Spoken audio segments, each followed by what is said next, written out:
Welcome to the Learning Pines YouTube. We hope this video helps. You start by matching environment and reference. Set your monitor to a known brightness. For many prints, aim for 120 CD/M2 because perception shifts with ambient light.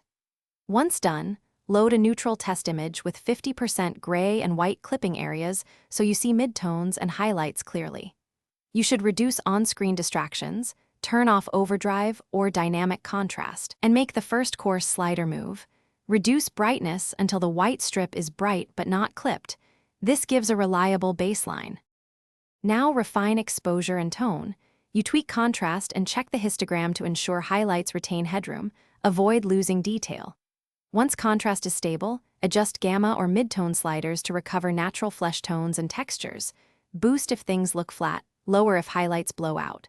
Make small, deliberate changes. Use split preview to compare. Then, once luminance is set, correct saturation lightly so colors pop without shifting hue. This order preserves detail and prevents overbright, artificial results. Finish by validating across target devices. You test on phone, tablet, and a print proof so results hold up where viewers will see them.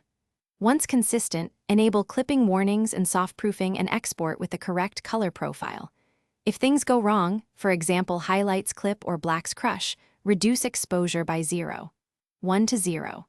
3. Stop, recheck gamma, and confirm your color profile matches the final medium. Make sure to retest after any fix, because small tweaks change perceived brightness.